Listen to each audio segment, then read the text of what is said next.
Setiausaha Agung MCA mengecam kenyataan yang dikeluarkan oleh Presiden UMNO. Dia kecam kenyataan Presiden UMNO. Dia kata apa, tuan-tuan?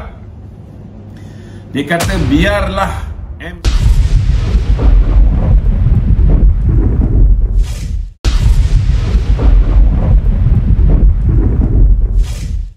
dan sebagainya. Jadi beliau ditanya berapakah perbelanjaan yang Kerajaan Madani telah belanjakan untuk pertama jamuan Hari Raya di negeri Kedah, kedua jamuan Hari Raya di negeri Terengganu, dan ketiga jamuan Hari Raya di negeri Kelantan. Dan jawapan Yang Berhormat Menteri ialah untuk Kedah mereka membelanjakan 3.1 juta ringgit. Untuk Terengganu dan juga Kelantan mereka membelanjakan 1.5 juta ringgit, 1.5 juta ringgit setiap satu. Total semua sekali 6.1 juta ringgit, tuan-tuan. Tetapi menteri ini menjawab berbanding dengan Kerajaan Perikatan Nasional tahun 2022. Jamuan Hari Raya di Seri Perdana satu jamuan saja, tuan-tuan, menelan belanja 12 juta ringgit, tuan-tuan. 12 juta ringgit. Maknanya 3 buah negeri yang dianjurkan oleh Kerajaan Perpaduan, kos dia menelan belanja 6.1 juta, tetapi hanya untuk Seri Perdana ketika itu tahun 2022 mereka membelanjakan 12 juta ringgit, tuan-tuan. Cuba tuan-tuan bayangkan betapa banyaknya beza perbelanjaan yang dilakukan oleh zaman Perikatan Nasional. Lepas tu dia tuduh Kerajaan Perpaduan ini membazir. Ini isu pertama yang ingin saya jawab, tuan-tuan. Yang kedua, hari ini ada mesej daripada penjara. Mesej daripada penjara, tuan-tuan. Kita tahu bahawa kebelakangan hari ini geng-geng Perikatan Nasional sedang menghasut, khususnya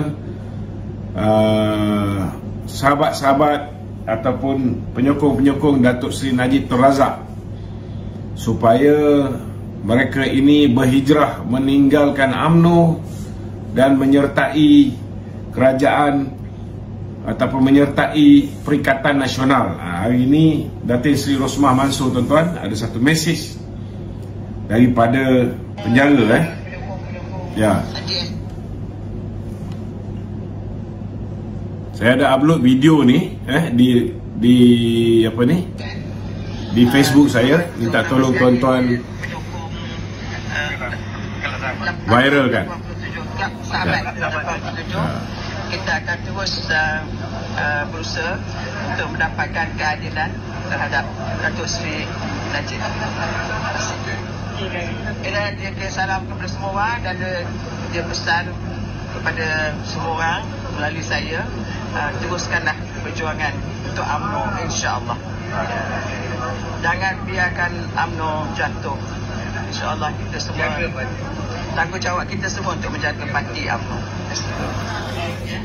Tengok tu tuan-tuan, sebelum Datuk Seri Najib pergi ke penjara Kajang pun, pesanan terakhir dia ialah jagalah UMNO baik-baik. Hari ini dalam Majlis Aidilfitri N87, kita lihat Datin Seri Rosmah memaklumkan Datuk Seri Najib kirim salam kepada semua dan pesanan dia sama, jagalah UMNO baik-baik, jangan sampai UMNO jatuh. Berbeza dengan pesanan-pesanan Papa Gomo dan rakan-rakan sewaktu dengannya yang hari ini sudah pun bak kata orang tu bercium mulut dengan geng-geng Perikatan Nasional. Sudah pasti golongan-golongan yang nak menjahanamkan parti kita ini, tuan-tuan, dia akan ambil take advantage, dan dengan tak semena-mena mereka ni nampaknya lebih Najib daripada penyokong-penyokong Najib yang sebenar. Hari ini mereka tiba-tiba jatuh simpati kepada Datuk Seri Najib, cuba nak menarik penyokong-penyokong Datuk Seri Najib untuk menyokong Perikatan Nasional yang hari ini berada dalam keadaan terdesak, kerana hari ini kita tahu orang yang cukup rapat dengan Tun Dr. Mahathir, iaitu Tun Daim Zainuddin dan juga begitu juga dengan Tan Sri Halim Saad. Hari ini sedang soal siasat oleh pihak SPRM, sudah dipanggil buat kali kedua. Maka dah tak lama lagi lah tuan-tuan, cerita tentang bagaimana 2.3 bilion dibelanjakan. Ini duit kerajaan tuan-tuan, dibelanjakan senyap-senyap oleh Tun Daim ketika beliau menjadi Menteri Kewangan untuk menyelamatkan syarikat. Kita pun tahu syarikat apa. Dan tak lama lagi tuan-tuan, saya yakin mereka berdua ini akan dihadapkan ke mahkamah. Tunggulah, dah dekat. Tak lama lagi tuan-tuan. Okey, isu lain yang dibangkitkan hari ini, saudara, ialah berhubung dengan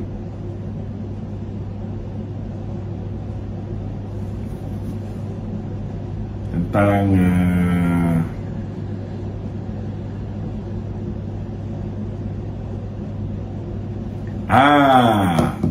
tentang air di Kelantan. Saya ucapkan tahniah kepada rakyat negeri Kelantan kerana alhamdulillah isu air di Kelantan telah selesai. Selesai dah tuan-tuan.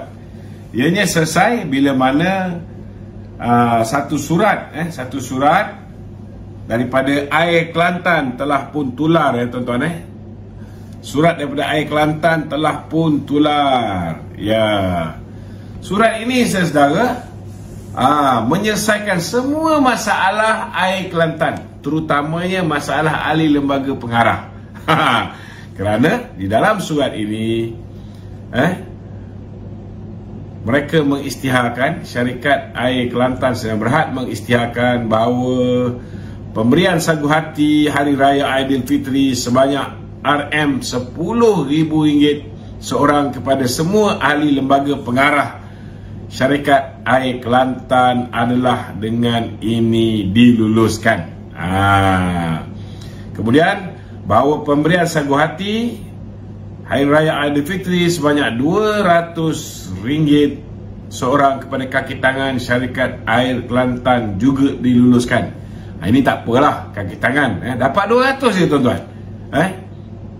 Board of Director dapat RM10,000 seorang. Bahawa pemberian sagu hati sebanyak RM2,000 kepada setiausaha syarikat juga telah diluluskan. Inilah dia tuan-tuan.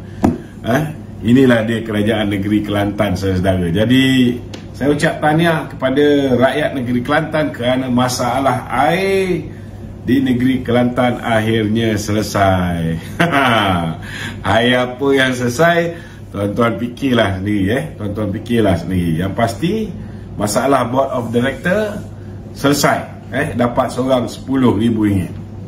Okey. Apa lagi isu yang bermain hari ini? Hari ini, saudara, Setiausaha Agung MCA mengecam kenyataan yang dikeluarkan oleh Presiden UMNO. Dia kecam kenyataan Presiden UMNO. Dia kata apa, tuan-tuan?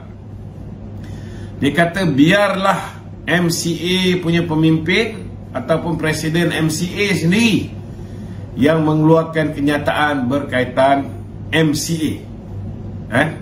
Tak payahlah Datuk Seri Zahid Hamidi mengeluarkan kenyataan bagi pihak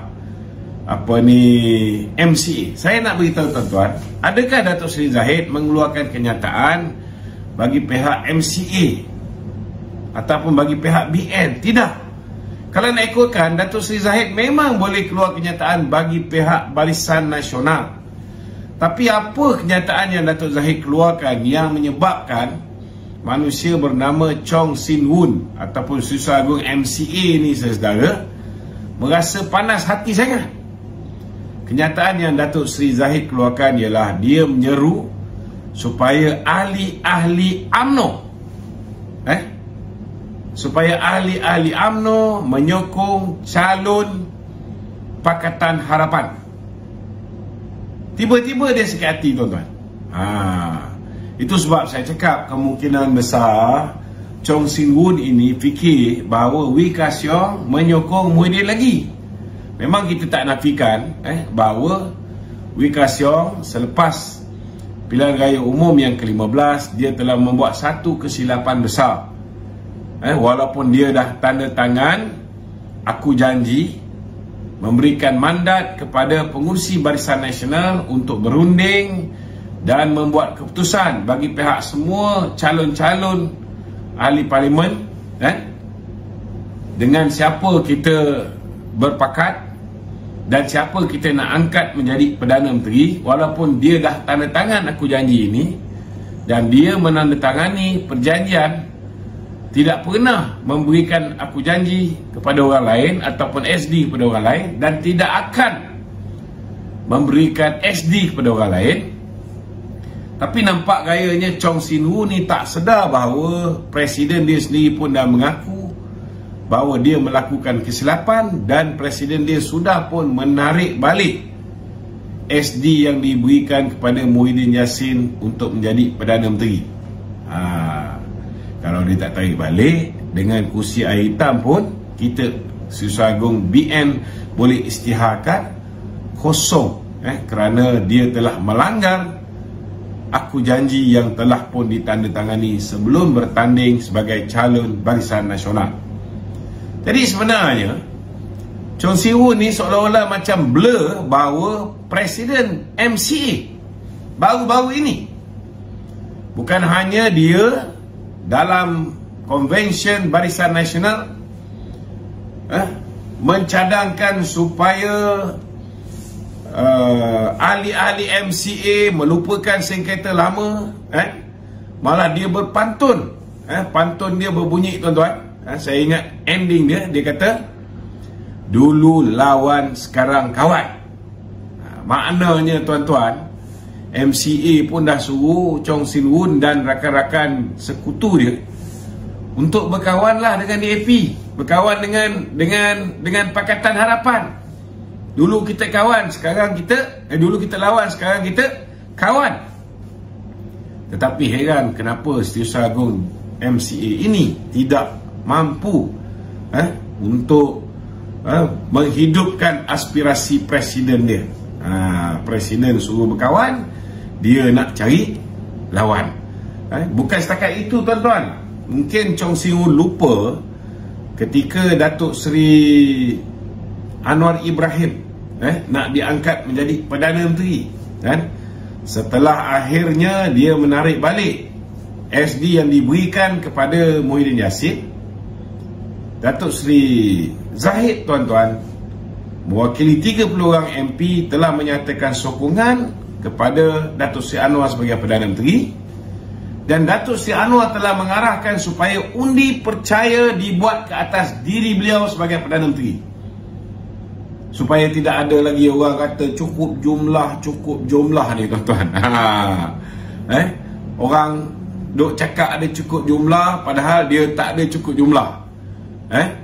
Jadi saudara, saya nak beritahu tuan-tuan, bila Datuk Seri Anwar buat undi percaya, dua orang ahli parlimen daripada MCA iaitu Wee Ka Siong dan juga Wee Jack Sing, kedua-dua Wee ini telah menyatakan sokongan terhadap Datuk Seri Anwar sebagai Perdana Menteri. Dan baru-baru ini Wee Ka Siong, walaupun sebelum ini beliau mengeluarkan kenyataan seolah-olah macam pembangkang je sepanjang masa, membangkang pasal harga tiket, membangkang pasal itu, membangkang pasal ini, tak apalah. Persoalan dia dalam perhimpunan ataupun konvensyen kerajaan perpaduan, Konvensyen Kerajaan Perpaduan, saudara, saya nak beritahu Datuk Seri Wee Ka Siong telah menyatakan sokongan terhadap kerajaan di bawah pimpinan Datuk Seri Anwar Ibrahim, iaitu Kerajaan Perpaduan yang hari ini lebih dikenali sebagai Kerajaan Madani. Jadi adakah Chong Sin Woon marah sangat Datuk Seri Zahid menyeru? Ini bukan dia seru BN pun. Kalau nak ikutkan, dia boleh seru BN. Dia seru ahli UMNO untuk menyokong calon daripada Pakatan Harapan, sebab di Semenanjung ni lebih kurang 2 parti utama. Pertama, Pakatan Harapan yang akan bertanding atas tiket Harapan, dan yang kedua, Barisan Nasional, UMNO dan kawan-kawan yang lain akan bertanding atas tiket Barisan Nasional. Malah di Kelantan dan Terengganu kemungkinan besar kawan-kawan Pakatan Harapan pun akan bertanding atas tiket Barisan Nasional. Jadi tuan-tuan, apa salahnya Datuk Zahid? Apa salahnya Datuk Zahid nak menyeru ahli dia sendiri untuk menyokong calon Pakatan Harapan? Tak ada masalah. Kalau betul lah seperti mana apa yang diungkapkan oleh Datuk Seri Wee Ka Siong, dulu kita lawan, sekarang kita kawan, sepatutnya Susah Agung MCA ni menyahut seruan. Kita tengok macam YB Teo Ni Ching, dia menyahut seruan Presiden UMNO ini. Dia juga mencadangkan supaya ahli-ahli DAP menyokong calon daripada Barisan Nasional. Itu baru betul kawan. Seperti mana yang Datuk Seri Wee Ka Siong cakap, dulu lawan, sekarang kawan. Dulu DAP lawan UMNO, sekarang DAP menyeru ahli dia untuk menyokong UMNO. Itu, that is the spirit. Itulah semangat yang perlu ada dalam kerajaan perpaduan ini. Tapi saya tak faham. Dia kata kalau kita mengadakan kerjasama, kerjasama itu mestilah ada timbal balas. Maknanya menguntungkan kedua-dua belah pihak. Saya nak beritahu, betul lah Chong, apa yang Chong Sin Hun ni cakap, mesti ada kerjasama kedua-dua belah pihak, ada timbal dan balas, menguntungkan kedua-dua belah pihak. Tetapi menguntungkan kedua-dua belah pihak tidak bermakna sesuatu kursi itu kita perlu bagi kepada rakan dalam parti komponen kita semata-mata kerana kita kesian dengan dia, tak ada satu tempat pun dia boleh menang. Semata-mata kita kena bagi kepada dia kerana menghormati setiakawan persahabatan kita. Setiap parti termasuk UMNO sendiri kena pastikan kalau UMNO nak menuntut sesuatu kursi, UMNO kena tunjukkan bahawa dia mempunyai kemampuan untuk mendapat sokongan rakyat. Ini yang paling utama sekali. Mampu untuk menang. Contohnya, kalau letak calon UMNO boleh menang, letak calon MCA tak boleh menang. Dah terbukti masa pilihan raya yang lepas. Takkan kita sekali lagi nak bagi letak calon MCA di situ. Kena faham benda ni. Contohnya, letak calon DAP dah menang, takkan nak letak calon MCA di situ, sedangkan DAP dah menang kursi tu. Saudara, ini yang mungkin Chong Sin Hun tak faham. Kita kena tunjukkanlah apa